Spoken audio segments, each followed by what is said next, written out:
नमस्कार मेरे दोस्त, आप सबका स्वागत है हमारे YouTube चैनल दे तो दोस्तों में। तो चलिए आज आप लोग को हम बताने वाले हैं हिंदी व्याकरण। और हिंदी व्याकरण में हम लोग आज पढ़ने वाले हैं संज्ञा। संज्ञा क्या होता है? तो ऐसे में संज्ञा आप याद रख सकते हैं कि जिस वस्तु का नाम है। दुनिया में जितनी भी वस्तु है उनका कुछ ना कुछ नाम है, और जो नाम है उसी को हम संज्ञा बोलते हैं। क्या बोलते हैं? संज्ञा बोलते हैं। वह कोई वस्तु हो सकता है, कोई स्थान हो सकता है, या कोई भाव हो सकता है। जैसे में देखिएगा, संज्ञा करें, संज्ञा उस विकारी शब्द को कहते हैं। अब विकारी शब्द क्या होता है इसे पहले वाले क्लास में बता दिया गया है, ठीक है। संज्ञा उस विकारी शब्द को कहते हैं जिससे किसी व्यक्ति, वस्तु, वर्ग, विचार, भाव अथवा स्थान के नामों का बोध हो। जैसे कि क्या कह रहे हैं? व्यक्ति। जैसे सूरज है, सूरज एक प्रकार का व्यक्ति है, एक व्यक्ति है, और सूरज है, व्यक्ति है, तो ये व्यक्ति के नाम होंगे। लड़का, लड़का जो है, लड़का कहने से किसी एक का बोध नहीं होगा, तो यह एक प्रकार का वर्ग हो गया। क्या हो गया? वर्ग। लड़का वर्ग हो गया। सोना, सोना है एक वस्तु का नाम। सोना जो हम लोग गहना बोलते हैं, कान नाक में पहना जाता है, उस सोना का हम बात कर रहे हैं। तो यह जो हुआ एक वस्तु का नाम हुआ। क्या हुआ? वस्तु का नाम। शिमला जो हुआ, शिमला एक स्थान का नाम है। क्या है? सॉरी, स्थान का नाम है। और खुशी, खुशी जो है भाव है, भाव। खुशी, वाह कितना अच्छा भाव है। और बेईमानी जो है वह आपका विचार है। बेईमानी क्या है? विचार है। यानी व्यक्ति, वस्तु, वर्ग, विचार, भाव अथवा स्थान के नामों को ही हम क्या बोलते हैं? संज्ञा। जैसे में यहाँ पे लिखा गया उदाहरण। अब है कि संज्ञा को के कितने भेद होते हैं। संज्ञा जो होता है 5 प्रकार का होता है। कितने प्रकार का होता है? 5 प्रकार का। कहीं कहीं आप लोग को संज्ञा 3 प्रकार का भी दिखाई देगा। क्यों? क्योंकि जो जातिवाचक संज्ञा होता है, जातिवाचक संज्ञा, इसमें 2 संज्ञा को हम लोग जोड़ देते हैं। कौन कौन? तो समूहवाचक संज्ञा, समूहवाचक और द्रव्यवाचक। द्रव्यवाचक और समूहवाचक संज्ञा को भी हम लोग जातिवाचक के अंतर्गत रख देते हैं। ऐसे में आपके एग्जाम में आएगा संज्ञा कितने प्रकार के होते हैं? तो 5 प्रकार का ही मारना है। तो कह रहे संज्ञा के भेद। संज्ञा जो है 5 प्रकार का होता है। कितने प्रकार का होता है? 5 प्रकार का। एक में जो है व्यक्तिवाचक संज्ञा, 2 में है जातिवाचक, 3 में भाववाचक, 4 में समूहवाचक और 5 में द्रव्यवाचक। अब व्यक्तिवाचक संज्ञा किसे कहेंगे? व्यक्तिवाचक। देखिए, व्यक्तिवाचक साथ में व्यक्ति, व्यक्ति हम लिखते हैं बीज और अक्ति। बीज और अक्ति को हम बोलते हैं व्यक्ति। बीज और अक्ति, बीज और अक्ति को हम क्या बोलते हैं? व्यक्ति। तो बीज और अक्ति बराबर व्यक्ति होता है। व्यक्ति यानी किसी विशेष रूप से प्रकट एक चीज का नाम है। विशेष रूप से प्रकट एक चीज, यानी अगर हम उस नाम को रख रहे हैं तो किसी एक ही व्यक्ति या वस्तु का बोध होना चाहिए। जैसे कि हम मार्कर रखें तो मार्कर बहुत सारे हो सकते हैं, लेकिन अब मार्कर में भी हम नाम रख दे तो ये एक मार्कर का बोध कराएगा, ठीक है। तो देखिएगा, करें बीज और अक्ति बराबर व्यक्ति जो है विशेष रूप से प्रकट एक चीज है, यानी विशेष रूप से एक प्रकट। जैसे अर्थात यहाँ पर लिखा गया, अर्थात आप बोल सकते हैं जिससे व्यक्ति अथवा वस्तु के नामों का बोध हो। जिससे व्यक्ति या वस्तु के नामों का, यानी यहाँ पे खास लगा लीजिएगा, खास नामों का बोध हो। क्या हो? खास नामों का बोध हो, उसे हम व्यक्तिवाचक संज्ञा कहते हैं। उदाहरण जो है यमुना। यमुना कहने से केवल एक नदी का बोध है, पूरा नदी नहीं। अगर नदी कह देते तो पूरा समूह हो जाता, यानी एक वर्ग हो जाता। क्या हो जाता? वर्ग। लेकिन यमुना कहे तो केवल यमुना नदी का बोध हो रहा है, ठीक है। यमुना। हिमालय, हिमालय, दिल्ली, केवल एक को। दीपावली, लाल किला। और यहां पे कुछ लिखा गया है कि व्यक्तिवाचक संज्ञा हम उसे भी कहेंगे जो दुनिया में केवल एक हो। जो दुनिया में केवल एक हो वह भी व्यक्तिवाचक संज्ञा के अंतर्गत आएगा। यदि आप इसका आप देखिएगा, आप जातिवाचक संज्ञा। क्या जातिवाचक संज्ञा? जातिवाचक संज्ञा कहता है व्यक्ति एवं वस्तुएं के वर्ग या समूह को जातिवाचक संज्ञा कहते हैं। वर्ग कह लीजिए या समूह कह लीजिए, उसी को हम क्या बोलते हैं? जातिवाचक संज्ञा बोलते हैं। जैसे मैं लड़की, लड़की कहने से पूरे लड़की वर्ग का बोध हो गया या लड़की समूह का बोध हो गया। नदियां कहने से जितने नदी हैं उन सबका बोध हुआ। पहाड़ कहने से सभी पहाड़ का, किसी एक पहाड़ का बोध नहीं होगा, सभी पहाड़ का बोध होगा। भवन, सभी घर का बोध होगा। जौ, लड़का, घोड़ा, शहर, नदी, गाय, तूफान, तूफान, कलम, यह शब्द जो है जातिवाचक संज्ञा है। उसके बाद आता है आपके पास भाववाचक संज्ञा किसे कहते हैं? भाववाचक।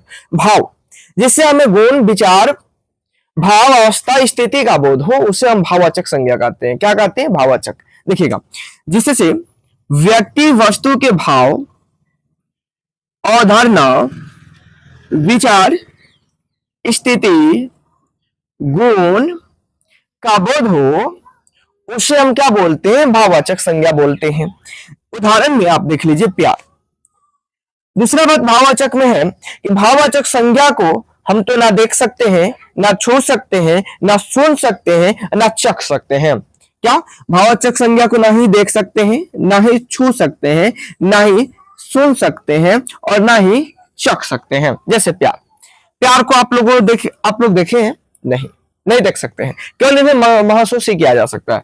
गर्व, बुराई, निराशा, धर्म, उत्साह, क्रोध, बुढ़ापा, बचपना, शत्रुता इत्यादि इत्यादि जो है यह भाववाचक संज्ञा है, क्योंकि इन्हें हम ना तो देख सकते हैं, ना ही छू सकते हैं और ना ही चख सकते हैं।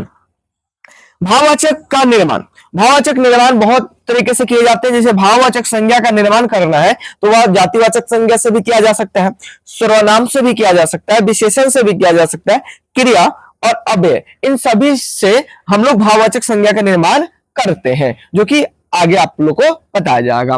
यदि आप इसका स्क्रीनशॉट लेना चाहते हैं तो ले सकते हैं कि भाववाचक संज्ञा का निर्माण कैसे किया जाता है।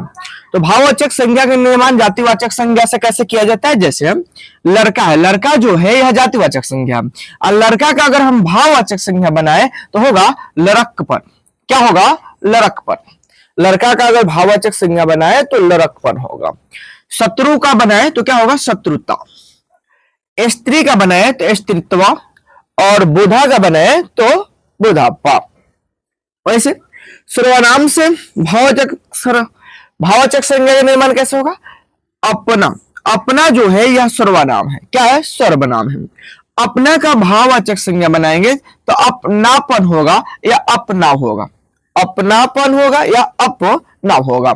निज से निजत्व होगा और मम से ममत्व होगा। इसी प्रकार विशेषण से बनाएंगे तो विशेषण, गर्म जो है, गर्म यह विशेषण है। क्या है? विशेषण है। गर्म से गर्मी हो जाएगा। गरीब विशेषण है, इसकी भाववाचक संज्ञा गरीबी होगा। कंजूस विशेषण है, इसका भाववाचक संज्ञा कंजूसी होगा। क्या होगा? कंजूसी।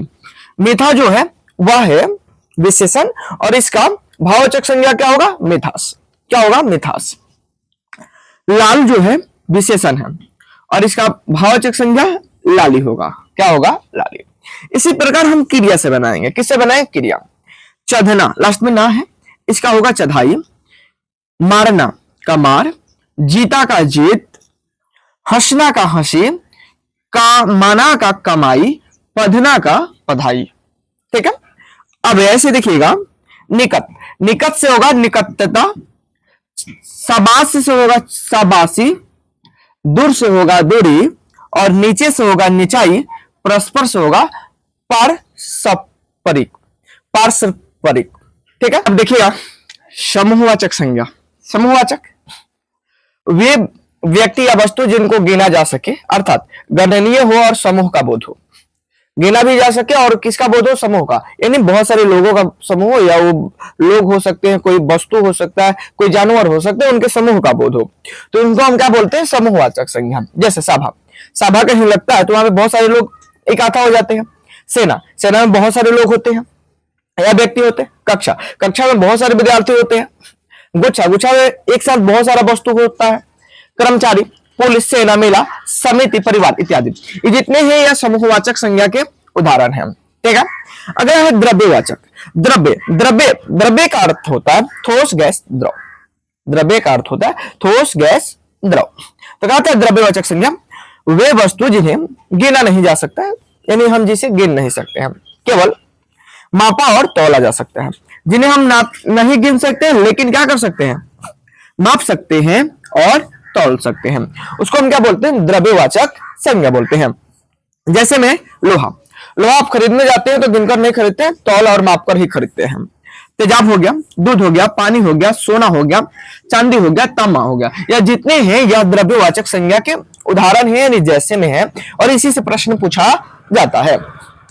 यदि आप इसका स्क्रीनशॉट लेना चाहते हैं तो ले सकते हैं।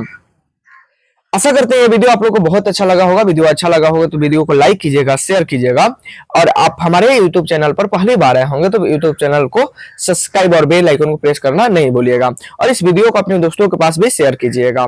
तब तक के लिए जय हिंद। अब आप लोग से मिलते हैं अगले वीडियो में।